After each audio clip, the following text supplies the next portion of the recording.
An Occurrence at Owl Creek Bridge by Ambrose Bierce. 1. A man stood upon a railroad bridge in northern Alabama, looking down into the swift water 20 feet below. The man's hands were behind his back, the wrists bound with a cord. A rope closely encircled his neck. It was attached to a stout cross timber above his head, and the slack fell to the level of his knees. Some loose boards laid upon the ties supporting the rails of the railway supplied a footing for him and his executioners, 2 private soldiers of the Federal Army, directed by a sergeant who, in civil life, may have been a deputy sheriff. At a short remove upon the same temporary platform was an officer in the uniform of his rank, armed. He was a captain.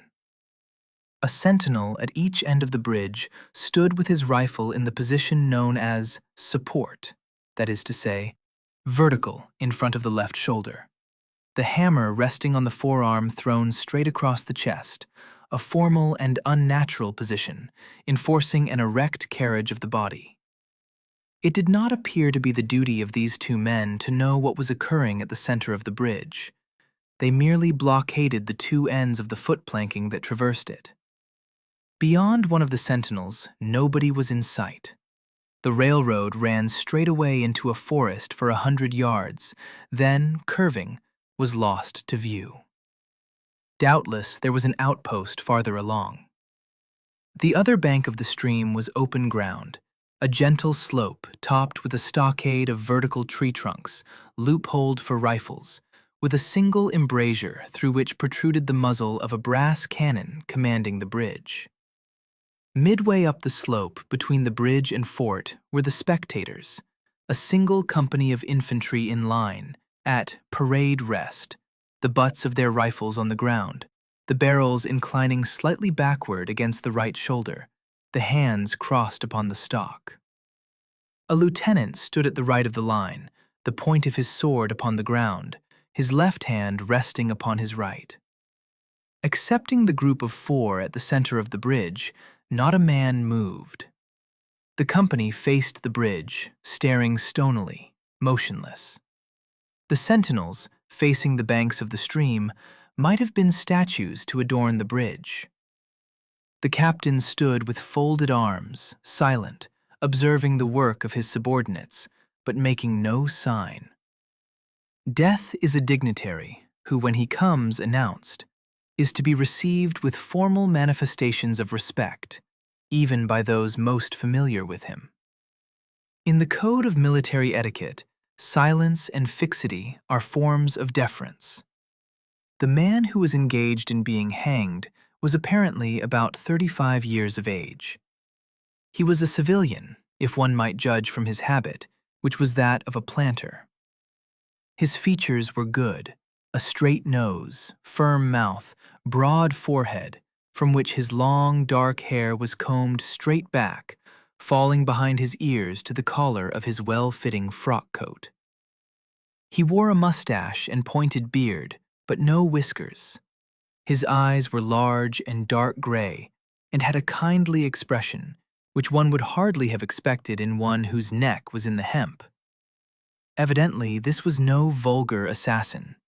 The liberal military code makes provision for hanging many kinds of persons, and gentlemen are not excluded.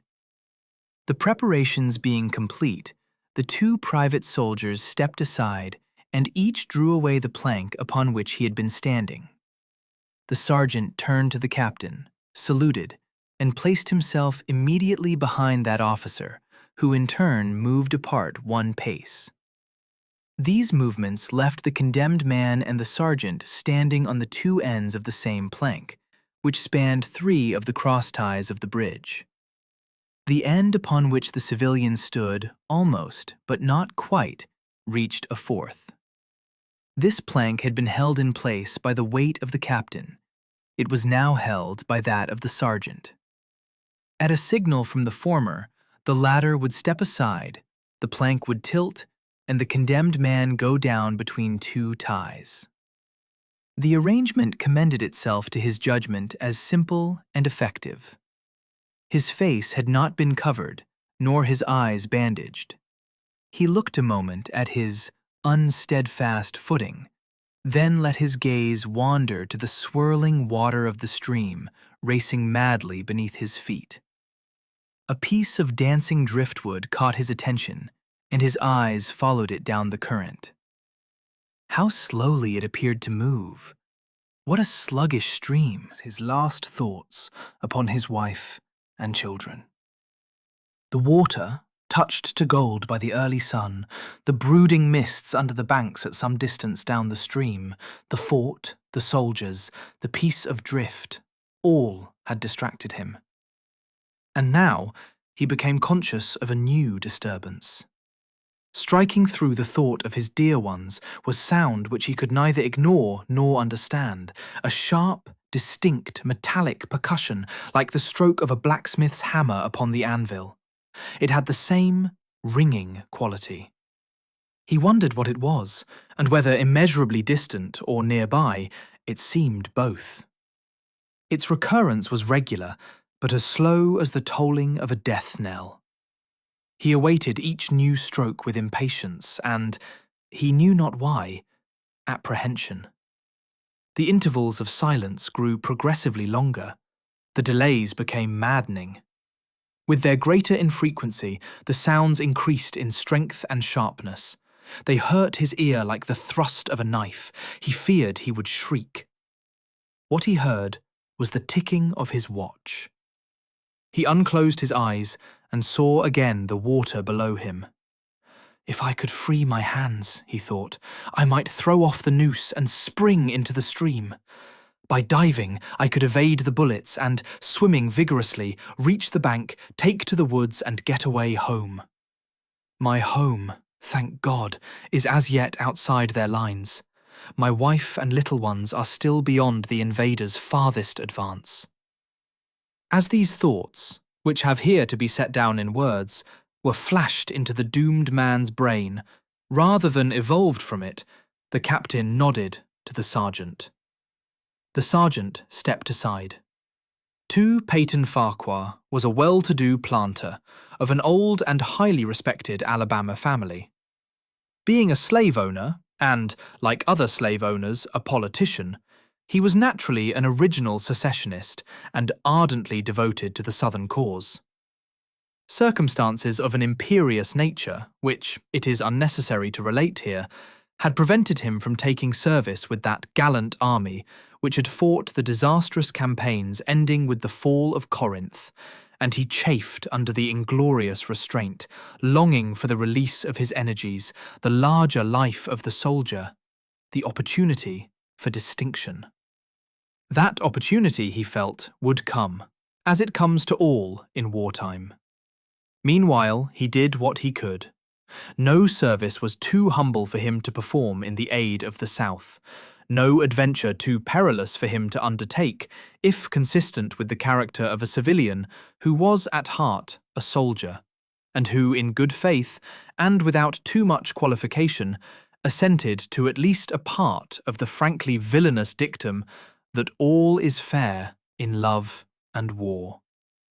One evening, while Farquhar and his wife were sitting on a rustic bench near the entrance to his grounds, a grey-clad soldier rode up to the gate and asked for a drink of water. Mrs. Farquhar was only too happy to serve him with her own white hands. While she was fetching the water, her husband approached the dusty horseman and inquired eagerly for news from the front. "The Yanks are repairing the railroads," said the man, "and are getting ready for another advance. They have reached the Owl Creek Bridge, put it in order, and built a stockade on the north bank. The commandant has issued an order, which is posted everywhere, declaring that any civilian caught interfering with the railroad, its bridges, tunnels, or trains will be summarily hanged.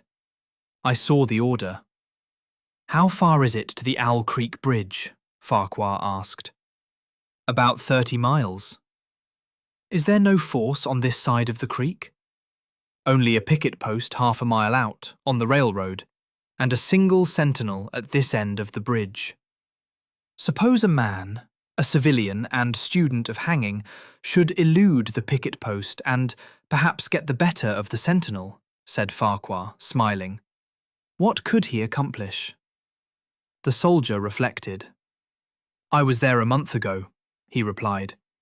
I observed that the flood of last winter had lodged a great quantity of driftwood against the wooden pier at this end of the bridge. It is now dry and would burn like tinder. The lady had now brought the water, which the soldier drank. He thanked her ceremoniously, bowed to her husband, and rode away. An hour later, after nightfall, he repassed the plantation, going northward in the direction from which he had come. He was a Federal Straight scout. downward through the bridge.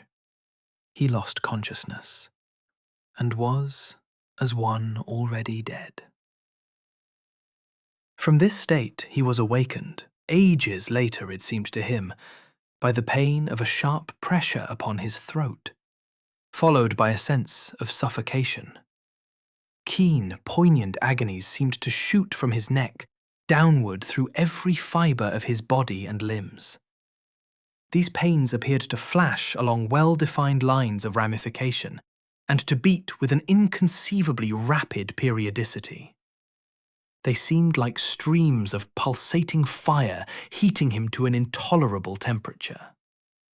As to his head, he was conscious of nothing but a feeling of fullness, of congestion. These sensations were unaccompanied by thought. The intellectual part of his nature was already effaced. He had power only to feel, and feeling was torment. He was conscious of motion, encompassed in a luminous cloud of which he was now merely the fiery heart. Without material substance, he swung through unthinkable arcs of oscillation, like a vast pendulum. Then all at once, with terrible suddenness, the light about him shot upward with the noise of a loud splash. A frightful roaring was in his ears, and all was cold and dark. The power of thought was restored. He knew that the rope had broken, and he had fallen into the stream. There was no additional strangulation. The noose about his neck was already suffocating him, and kept the water from his lungs. To die of hanging at the bottom of a river, the idea seemed to him ludicrous. He opened his eyes in the darkness, and saw above him a gleam of light. But how distant, how inaccessible!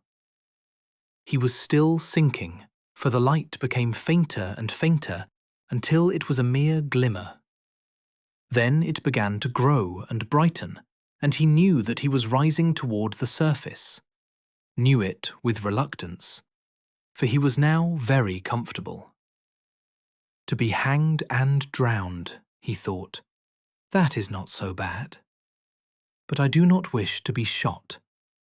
No, I will not be shot. That is not fair. He was not conscious of an effort, but a sharp pain in his wrist apprised him that he was trying to free his hands. He gave the struggle his attention, as an idler might observe the feat of a juggler, without interest in the outcome. What splendid effort! What magnificent, what superhuman strength! Ah, that was a fine endeavour. Bravo! The cord fell away. His arms parted and floated upward, the hands dimly seen on each side in the growing light. He watched them with a new interest, as first one, and then the other, pounced upon the noose at his neck. They tore it away and thrust it fiercely aside, its undulations resembling those of a water snake. "Put it back! Put it back!" He thought he shouted these words to his hands, for the undoing of the noose had been succeeded by the direst pang that he had yet experienced. His neck ached horribly. His brain was on fire. His heart, which had been fluttering faintly, gave a great leap, trying to force itself out at his mouth. His whole body was racked and wrenched with an insupportable anguish. But his disobedient hands gave no heed to the command. They beat the water vigorously with quick downward strokes, forcing him to the surface. He felt his head emerge. His eyes were blinded by the sunlight. His chest expanded convulsively, and with a supreme and crowning agony, his lungs engulfed a great draught of air, which instantly he expelled in a shriek. He was now in full possession of his physical senses. They were, indeed, preternaturally keen and alert. Something in the awful disturbance of his organic system had so exalted and refined them that they made record of things never before perceived. He felt the ripples upon his face and heard their separate sounds as they struck. He looked at the forest on the bank of the stream, saw the individual trees, the leaves and the veining of each leaf. He saw the very insects upon them, the locusts, the brilliant-bodied flies, the grey spiders stretching their webs from twig to twig. He noted the prismatic colours in all the dewdrops upon a million blades of grass, the humming of the gnats that danced above the eddies of the stream, the beating of the dragonfly's wings, the strokes of the water spider's legs, like oars which had lifted their boat. All these made audible music. A fish slid along beneath his eyes, and he heard the rush of its body parting the water. He had come to the surface facing down the stream.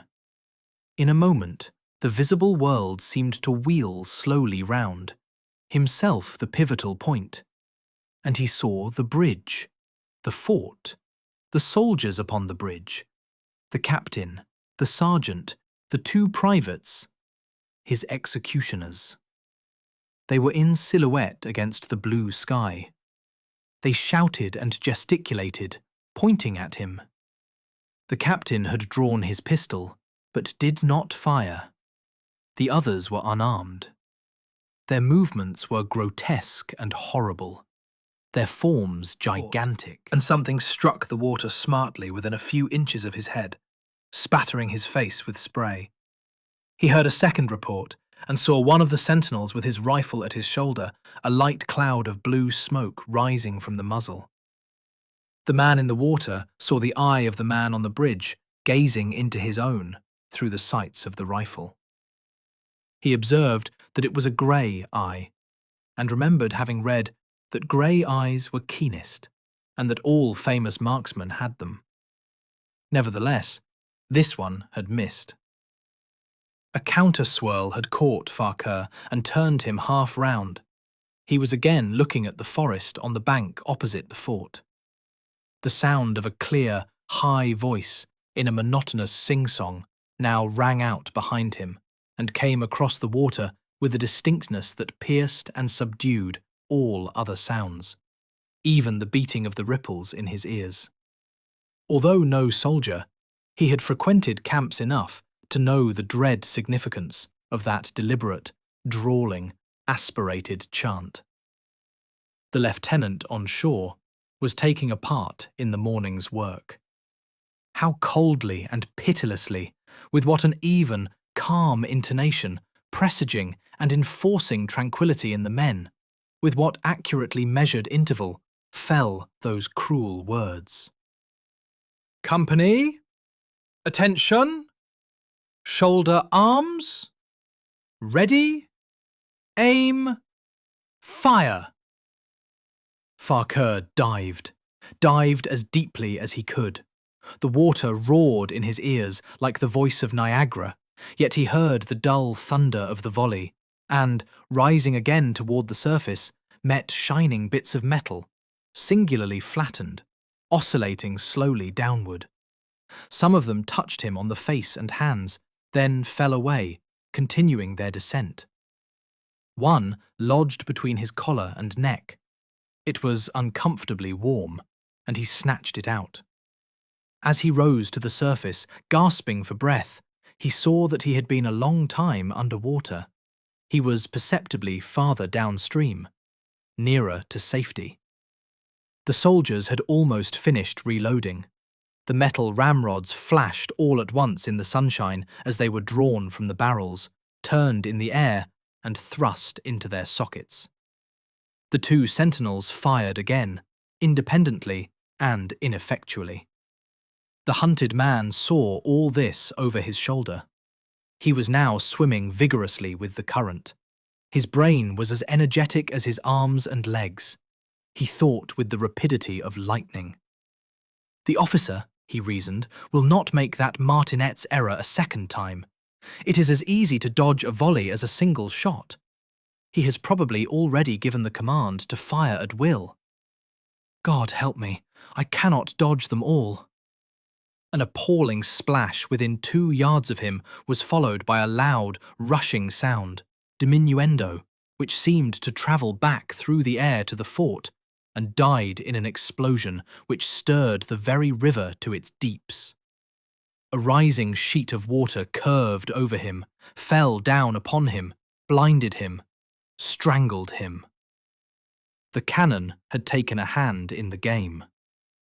As he shook his head free from the commotion of the smitten water, he heard the deflected shot humming through the air ahead, and in an instant it was cracking and smashing the branches in the forest beyond. They will not do that again, he thought. The next time they will use a charge of grape. I must keep my eye upon the gun. The smoke will apprise me. The report arrives too late. It lags behind the missile. That is a good gun. Suddenly, he felt himself whirled round and round, spinning like a top. The water, the banks, the forests, the now distant bridge, fort and men, all were commingled and blurred. Objects were represented by their colours only. Circular, horizontal streaks of colour. That was all he saw. He had been caught in a vortex and was being whirled on with a velocity of advance and gyration that made him giddy and sick. In few moments he was flung upon the gravel at the foot of the left bank of the stream, the southern bank, and behind a projecting point which concealed him from his enemies. The sudden arrest of his motion, the abrasion of one of his hands on the gravel, restored him, and he wept with delight. He dug his fingers into the sand, threw it over himself in handfuls, and audibly blessed it. It looked like diamonds, rubies, emeralds. He could think of nothing beautiful which it did not resemble. The trees upon the bank were giant garden plants. He noted a definite order in their arrangement, inhaled the fragrance of their blooms. A strange, roseate light shone through the spaces among their trunks, and the wind made in their branches the music of Aeolian harps.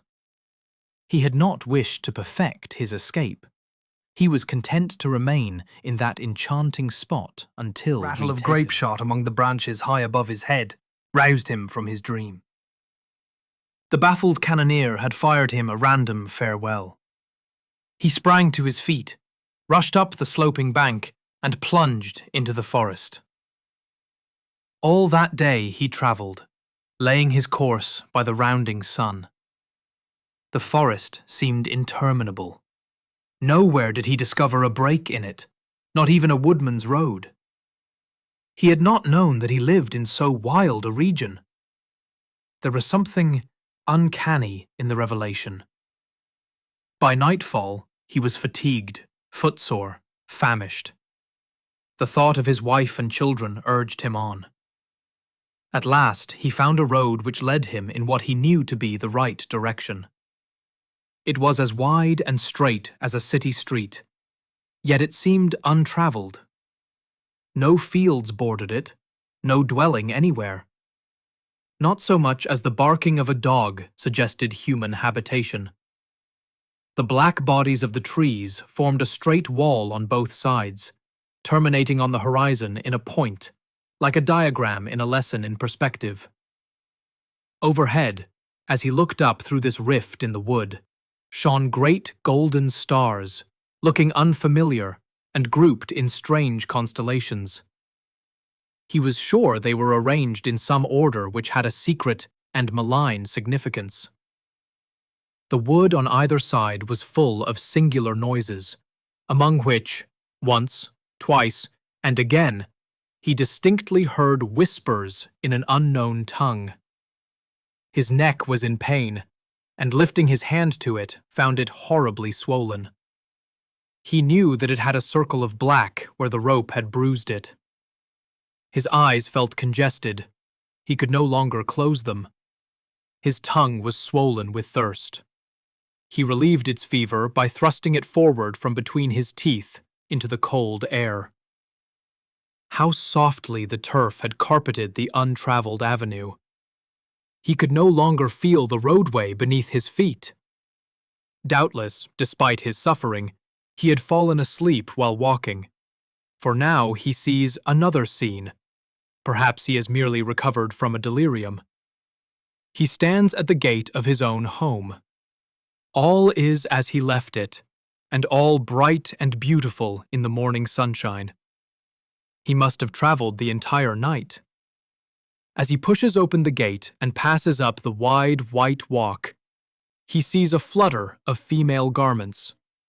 His wife, looking fresh and cool and sweet, steps down from the veranda to meet him. At the bottom of the steps, she stands waiting, with a smile of ineffable joy, an attitude of matchless grace and dignity. Ah, how beautiful she is! He springs forwards with extended arms. As he is about to clasp her, he feels a stunning blow upon the back of the neck. A blinding white light blazes all about him, with a sound like the shock of a cannon. Then all is darkness and silence. Peyton Farquhar was dead. His body, with a broken neck, swung gently from side to side beneath the timbers of the Owl Creek Bridge.